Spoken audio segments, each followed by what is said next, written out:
Good morning, students. I am Shaila, your psychology teacher. We are doing chapter 3, Meeting Life Challenges. And our today's topic is stress management techniques. Students, you should know that stress is a silent killer. And stress is the reason behind many diseases like hypertension, heart diseases, ulcers, diabetes, and even cancer. So everyone, either they are at home or school or our communities or the office, they all want to know how to manage stress. Because in every workplace, in every situation, there is stress involved. And everybody wants that the people around them should be hale and hearty. That is why stress management techniques are gaining very popularity in today's time. So students, you should understand what are the effects of stress. First of all, it can cause fatigue, right? There can be pain in your muscles. You can catch cold or flu very easily. Your diabetes may rise.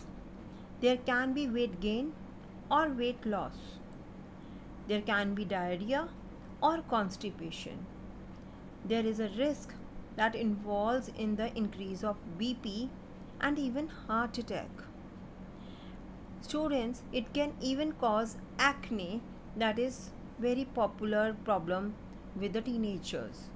So you have to understand that controlling stress is very important if we have to take care of our overall health. Now, first technique is relaxation technique. It is the most important technique in relaxation. It is an active skill. It is an active skill that reduces symptoms of stress, decreases the incidence of illness such as BP and heart diseases. Now, why it is called active skill?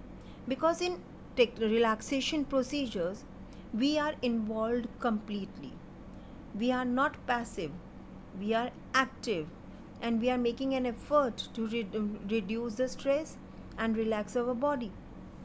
Now, relaxation always starts from the lower part of the body and progresses to the facial muscles and then the complete body. That is why the stretching and soothing, everything involves our limbs also. Okay. Deep breathing is used along with the muscle relaxation to calm the mind and relax the body. Now, what happens in breathing? See, whenever we have to do the deep breathing, first we have to stop whatever we are doing. We should concentrate on our breath. Now, when we are concentrating on our breath, we should look out for the speed. Inhale deeply to fill your lungs and exhale for longer than the inhale. That means the amount of taken to inhale the air should be less than the time taken for exhaling, right? And if we repeat it 5 times, we will be more happier than before. So relaxation techniques are very simple and can be done anywhere and anytime. So we should do it. Next is meditation procedure. Students, it is gaining lots of popularity.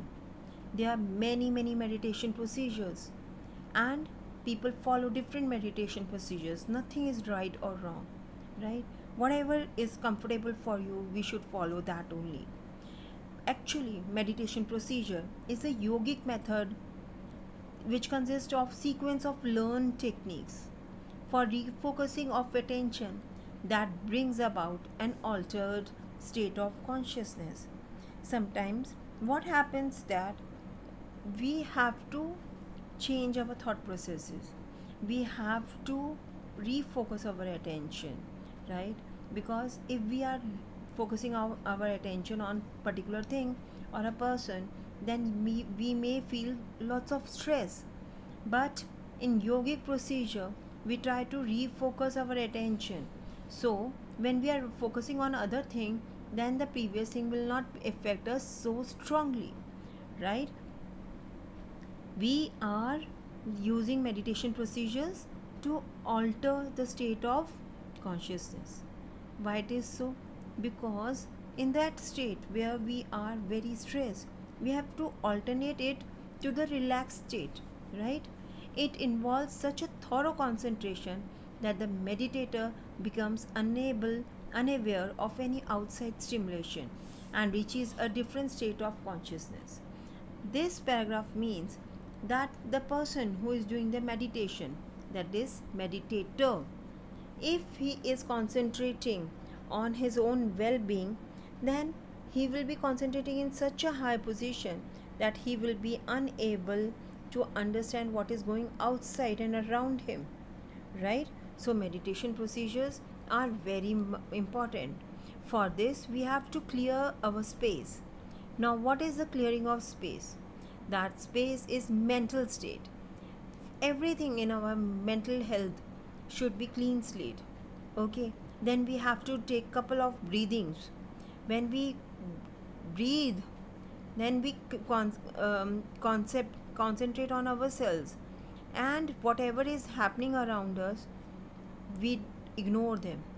We ignore the outside things and we concentrate on the now thing. Okay, breathing. After that, we connect to its energy, right? And then we reach the pleasant. So students, these two meditation procedures and relaxation techniques were very, very important techniques. Next is biofeedback. It is a procedure to monitor and reduce the physiological aspects of stress by providing feedback about current physiological activity, and is often accompanied by relaxation training.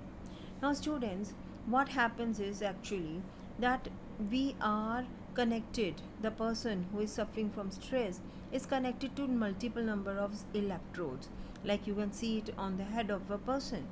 Now this information then is understood. It can be manually, it can be computerized understanding, then it is understood and the feedback is given to the patient, right?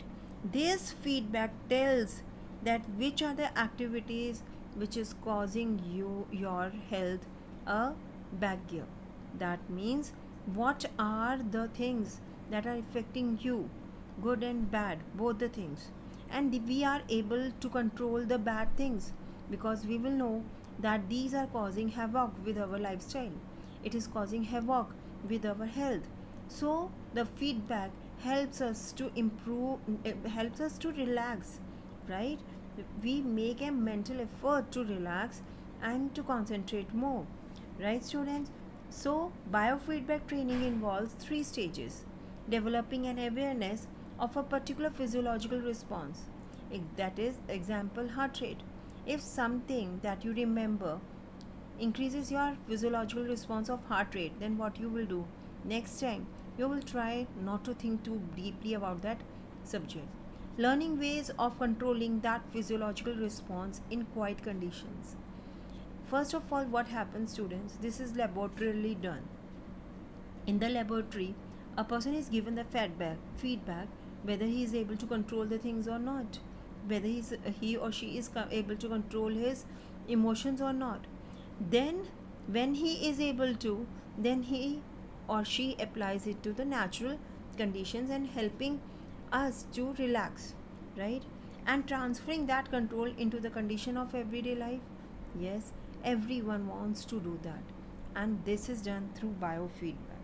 Okay, we are controlling everything, we are controlling the conditions, we are transferring that control into the conditions of everyday life, right students? So biofeedback is a very important part of relaxation technique. The information that is given to us through computers, through the results, is very beneficial, so we have a better understanding. Thank you students, I hope you have understood. We will take other relaxation techniques next time. Thank you students.